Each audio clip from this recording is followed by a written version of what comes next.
Good afternoon, everybody. I would like to welcome you now to the European Commission's daily midday briefing. We've reached the 1st of October 2012, and I have a number of planning items to flag to you, starting with events planned for tomorrow on the 2nd of October 2012, where indeed we have our Connecting Europe facility on the agenda.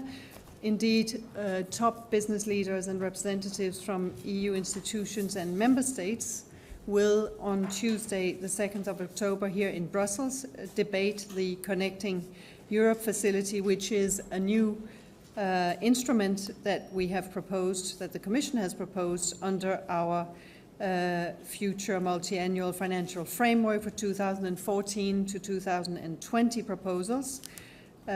Connecting Europe provides, this facility, provides targeted investment of 50 billion euro to boost transport, energy and digital networks in order to remove bottlenecks and fill missing links in the EU's single market.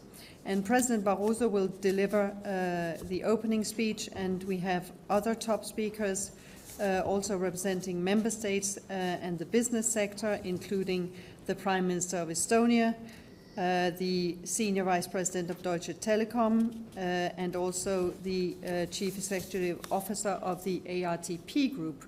And on the part of the Commission, you will have Vice President Kroes and Kallas, as well as Commissioners Hahn and Oettinger, participating in the event, which I already had the opportunity to introduce to you on Friday. And there's more background available, of course, from my colleagues and also in our weekly edition of Top News that we issued on Friday if you're interested in this event. And of course, the speeches will be issued as well. Also, tomorrow at 12:30, you can attend a VIP corner with Commissioner Barnier and former Commissioner Liikanen, who is the Governor of the Bank of England and Chairman of the high-level expert group on possible reform of the structure of the banking sector. Mr. Barnier will be receiving from Mr. Liikanen the so-called Liikanen report. And I recall that the mandate of this group has been to determine whether, in addition to ongoing regulatory reforms, structural reforms of EU banks would strengthen financial stability and improve efficiency and consumer protection, and to make recommendations. So join Commissioner Barnier and Mr. Liikanen at the VIP corner at 12:30 if you're interested. There will be a package of documents under embargo made available for you, including a press release, a background note also prepared by the high-level expert group, and an executive summary to facilitate your work, which will be available in Stefan de Rink's office as from tomorrow, 9 o'clock, under embargo until the press conference begins. I also would like to recall that at 2:30, the President Barroso will be at the VIP corner with the head of government of Tunisia, Mr. Hamadi Jebali.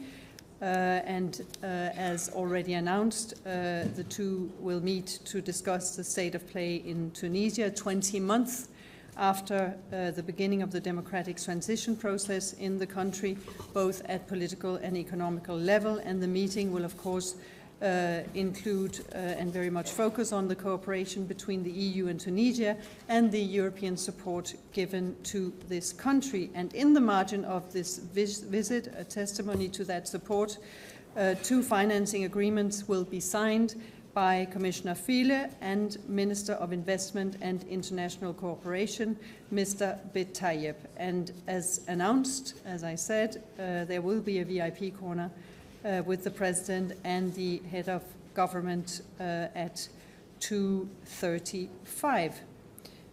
So 5 minutes after the signing. So you will also then have the opportunity to witness this signing ceremony of these mentioned agreements.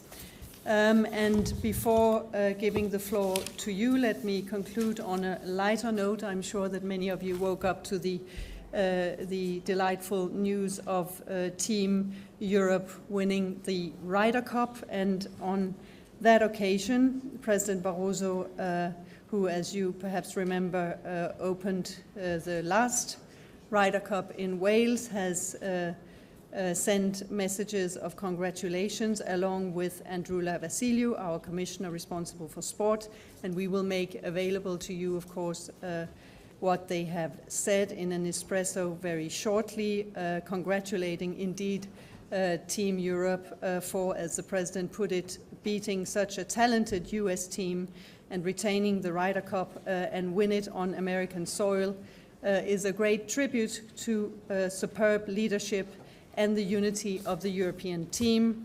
And indeed, our Commissioner Vassiliou also stresses how the Team Europe stuck together in the face of adversity and let their talent shine and pulled off a magnificent victory. So all this and more you can read in the espresso with the quotes by the President and Commissioner Vassiliou going out, I believe, as I speak. Now the floor is yours for any questions you would like to raise with us today. Juan.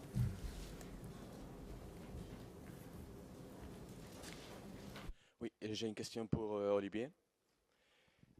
Le gouvernement espagnol a dit ce week-end que le déficit pour cette année va être 7,4% au lieu de 6,3% qui était accordé avec l'Union européenne en raison de cette aux banques. Je voudrais savoir si la Commission est informée de ça et si la Commission accepte ce nouveau objectif ou va demander à l'Espagne de prendre plus de mesures. Merci. Buenos días, Juan. Merci pour ta question. C'est l'occasion peut-être pour moi de préciser que le vice-président Rehn est aujourd'hui à Madrid, justement, pour une série d'entretiens avec le Premier ministre, M. Rajoy, avec le ministre de l'économie, M. de Guindos, et avec le président de la Banque centrale d'Espagne, M. Linde. Et justement, le but de cette visite et de ces discussions est de discuter la situation économique et financière de l'Espagne suite aux annonces qui ont été faites la semaine dernière par le gouvernement espagnol, le projet de budget pour 2013, le nouveau programme de réforme et le résultat des tests bancaires qui ont été publiés vendredi. Je précise d'ailleurs pour les collègues qu'il y aura une conférence de presse entre le vice-président Rehn et le ministre des Finances à 14 h. Et beaucoup de ces questions trouveront leur réponse par la voix du vice-président lui-même. Ce que je peux répondre directement à ta question, c'est que oui, nous avons été informés de ces nouveaux chiffres. Il s'agit en fait d'une demande qui a été faite à tous les États membres par Eurostat et par la Commission, puisque au 22 octobre, Eurostat va confirmer les chiffres des budgets 2011 dans le cadre de la processus de déficit excessif, le 22 octobre. Le délai de notification pour les États membres, tous les États membres, pas seulement l'Espagne, de ces chiffres, c'était aujourd'hui, 1er octobre. C'est donc dans ce cadre que le gouvernement espagnol a annoncé ces chiffres ce week-end. Comment ces chiffres révisés et qui sont dus exclusivement à l'action du gouvernement espagnol et du FROB vis-à-vis du secteur bancaire, comment ces chiffres révisés impacteront le déficit ou la dette espagnole, il est encore trop tôt pour le dire. Il faut que nous analysions la notification qui est faite par le gouvernement espagnol, la classification qui sera donnée par les autorités espagnoles de ces dépenses, et ainsi Eurostat, le 22 octobre, pourra dire si ces pertes ou injections d'argent sont reprises dans le déficit ou la dette espagnole. Ce que je voudrais quand même dire, c'est que les pertes des entités bancaires qui sont couvertes par le FROB ne sont pas automatiquement traduites en termes de déficit dans un rapport de 1 à 1. Il y a une méthodologie particulière qu'il faut suivre et que Eurostat détaillera dans ses résultats le 22 octobre. Le vice-président est à Madrid pour discuter toutes ces questions-là et bien entendu, je peux déjà te dire que nous tiendrons compte du fait que s'il devait y avoir un impact sur le déficit, cet impact ne serait visible que sur une année précise et évidemment, nous en tiendrions compte dans notre analyse de la procédure de déficit excessif pour savoir si oui ou non l'Espagne a pris toutes les mesures nécessaires. Merci Olivier. Voyons s'il y a d'autres questions ayant trait à ceci. On something else, Lawrence, perhaps, or on the same subject? Sorry, Olivier, just to clarify, you said it would only have an effect on one specific year. Now, as I understand it, forgive me if I've got this wrong, the Spanish have revised the figures both for 2012 and for 2011. So are we therefore seeing some problem with Spain revising its 2011 figures for the same banking reasons? No, the reason why 2 years are mentioned is that because we need to take into account the losses of the entities covered by the FROB for 2011 and 2012. So first exercise, and thank you for the opportunity you give me to clarify, the first exercise is indeed the revision of the Spanish deficit for 2011. And the Eurostat confirmation on the 22nd of October will just cover the 2011 budget. But as an anticipation, the Spanish government has already given some estimation about the possible deficit on 2012. That will come in a different exercise. As you know, we are in an excessive deficit procedure for Spain. A new recommendation has been adopted in July, though it is in this context, which is different from the Eurostat one I just mentioned, that we will assess the possible impact on 2012. Okay, thank you, Olivier. Another question on this? The broadcaster, Ketevan Kardava. Today in Georgia there is election day. How close you watch all the process and what are your expectations? Maya has our position on this.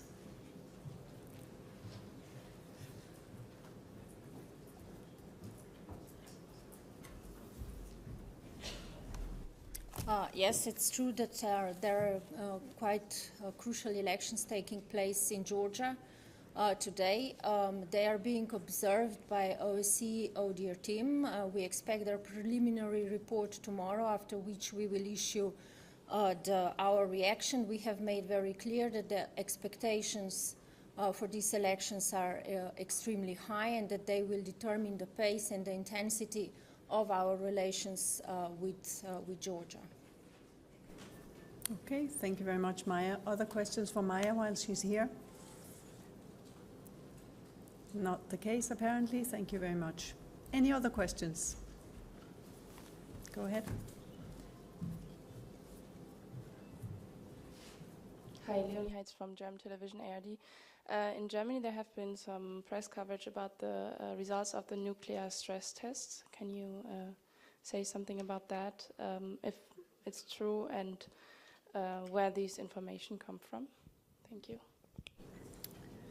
Perhaps you could make clearer what your question is specifically, because as I heard it, you were just referring to some press coverage and where the information comes from. Otherwise, indeed, Marlene is, of course, happy to set out how we are proceeding on this. But do you have a specific question? Or the question simply is, what are we going to do next? Yes, and if you can confirm what has been written. Well, just to your first question, I also would like to know where this report comes from. I don't know. What I can tell you is that indeed we are finalizing our recommendations. We have been working on the stress test now for quite some time, and what we would like to present at the European Council is our recommendation for different, or for all the nuclear power plants in Europe. I can tell you that this week on Wednesday it will be also on the agenda of the college. They will discuss it. Just to remind you what we have done. We have reassessed all the nuclear power plants in Europe in the light of Fukushima. That means that we have checked whether our nuclear power plants could withstand a similar natural catastrophe. We have examined both, so if they would withstand a tsunami and also flooding. We have also included airplane crashes to the extent that they would have the same effect. That means if there's an accident and that would diminish, that would completely destroy the electricity, what kind of effect that would have, and whether our power plants are actually prepared for that.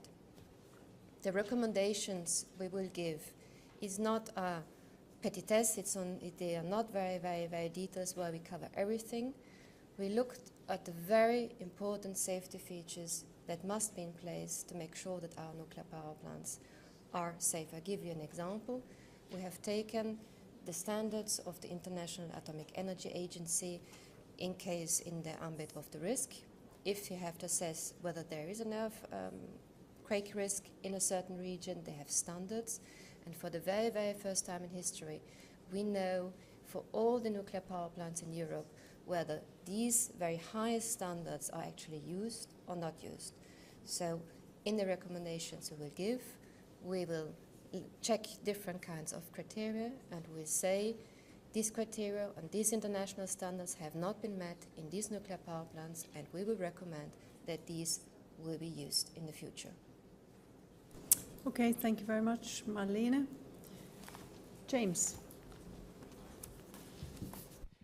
Marlene, just to add to that, my impression was that when the stress tests were undertaken, is that many people were awaiting news either at the European level or on the national level of possible closures of nuclear power plants that were too expensive to upgrade. Can you comment on whether any closures are expected for those plants that are either already widely regarded as insufficiently safe or may have been determined to be insufficiently safe as a result of the stress tests? Thanks. James, I cannot give you the detail of the report because it's still under discussion. What I can tell you is that we will have recommendations that will be very specific, telling exactly what should be done, what should not be done. It is then up to the member states to implement these recommendations, but we will also follow up. We'll just not sit and wait, but we will also check whether member states will follow our recommendations or not. Okay, thank you very much. Still on this? Hi, Marlene. Alexandra Meyer-Hodal from the German press agency DPA. So just to follow up on the next steps, when are you planning to present this exactly? I think you mentioned the European Council. Are we talking about the October summit, or can you confirm? Thanks. Talking about the October summit. Okay, thank you very much. Any questions on anything else? This seemed to be it for today then. Thanks very much. No, not quite. Sorry, I was too fast. Go ahead. Yes. About the Eurostat numbers that have been published, we see that it is increasing. I just wanted to, especially for the youth, and I was just wondering if there is any comment from the Commission about the numbers, please. I heard employment. I heard you correctly. Unemployment, yeah. I'm sorry, yet. Go ahead. Jonathan. Thanks, Pia. Well, although the unemployment rate is stable compared with previous months, the figures are much higher than a year ago and demonstrate the importance of putting in place effective reforms to reverse the trend in unemployment and in particular youth unemployment. Moreover, Member States' employment and social situations are continuing to diverge. This is precisely why Member States should put in place urgently measures to implement the 2012 country-specific recommendations that were endorsed by the European Council and adopted by the finance ministers in July, and should also put in place the measures that we advocate in the April 2012 employment package. We need to create more dynamic labour markets and to support the creation of more and better and more sustainable jobs. It's clearly unacceptable that 25 million Europeans are now out of work. We have to take measures to put an end to the current crisis and to give priority to job creation. Okay, thank you very much. Prompting a question from Nikos. Ma question a des rapports avec l'initiative du président, avec les 8 États membres qui avaient le plus gros problème de chômage. Où êtes-vous dans cette initiative? Et si cette initiative sort un peu des recommandations, parce que les recommandations on fait à tous les pays. Moi, j'avais compris à l'époque que vous allez faire quelque chose de spécial pour ces États-là.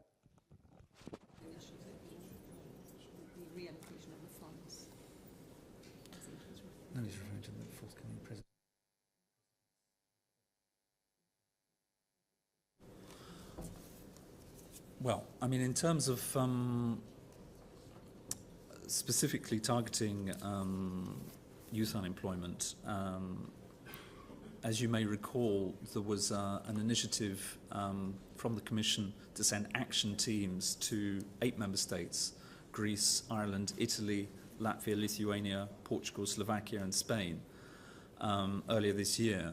And thanks to the advice from these action teams, member states have now agreed to reallocate over 10 billion from the structural funds so as to help unemployment. And this reallocation stands to benefit more than 500,000 young people in terms of trying to help them to find a job. But your question was related to that, or more specifically to the report from? Je voudrais savoir qu'est-ce que vous avez fait jusqu'à maintenant par pays, parce que tu parles de 10 milliards des allocations et de transferts d'argent, mais moi je n'ai pas vu une communication qui explique c'est autant pour la Grèce, autant pour la Slovénie, autant pour... vous voyez ce que je veux dire? Well, I can certainly give you the breakdown. Je vais parler en français. On peut vous donner la ventilation par pays de cette réallocation de fonds. Oui. Voilà, on va te trouver ça, Mikos, pas de problème. Other questions on other issues? No, this then concludes our midday briefing for today. Thanks very much.